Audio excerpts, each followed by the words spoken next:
Staying with the Arab Spring, now let's get some more analysis and insight from journalist, author, F. Wiliam Engdahl, live from Frankfurt. Thank you for coming on the program today. Of course, we are aware you are the author of the book Full Spectrum Dominance, Totalitarian Democracy in the New World Order. Let's start with Tunisia. We just heard from Irina Galushko in Cairo. She touched down on the issue of Tunisia. Nearly 12 months since President Ben Ali was forced to flee the country after the revolt there.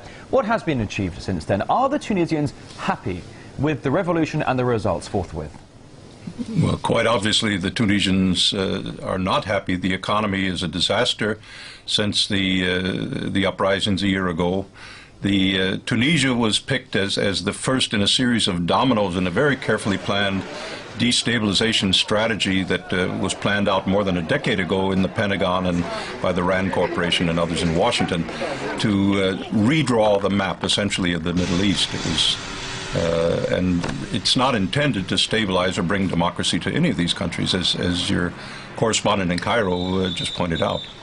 Now, Egypt, as you referred to Irina Galushko there, Egypt saw the second Arab Spring revolt that deposed President Mubarak. That was back in February. Elections are underway, but the protests resumed again this month with more lives being lost. Why is there still so much anger, and why is the anger still causing so much violence? Well, I think there's anger because there's been little change, but also because it's quite the case that foreign NGOs financed by the U.S. Congress and others, the National Endowment for Democracy, various other so-called human rights politicized organizations, are fanning the protests, pitting the military against these human rights NGOs. So the idea is to create as much chaos through the region as possible in order to justify, I believe, a stronger NATO role permanently in the region. When you talk about NATO, let's now turn our attention to that of Libya. Libya saw the deadliest uprising with a civil war that reportedly left tens of thousands dead. Gaddafi, as we all know, among them. NATO weighing in with airstrikes causing civilian casualties. Is there peace at last for the Libyan people, or what can they look forward to for 2012? I think they can look forward to pure hell. The opposition groups were given a promise by the French well before the ouster of the Gaddafi government that they would get a chunk of the oil revenues, and that was the incentive. They were armed by the West. And now Libya is being converted, according to the latest information, into a giant NATO aircraft carrier, if you will.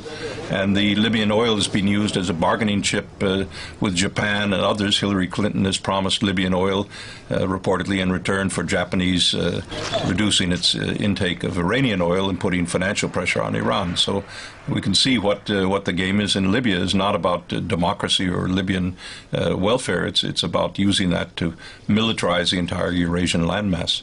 Well, as you say there, the issue of using Libyan oil as bargaining chips among those involved with NATO on ultimately what they called was this UN resolution to protect civilians, although it turned out into full-on war. Let's now talk about Syria, because Syria does remain a flashpoint. Unrest there still going on. People talking about everything being on a brink of a civil war, the control slipping from President Assad.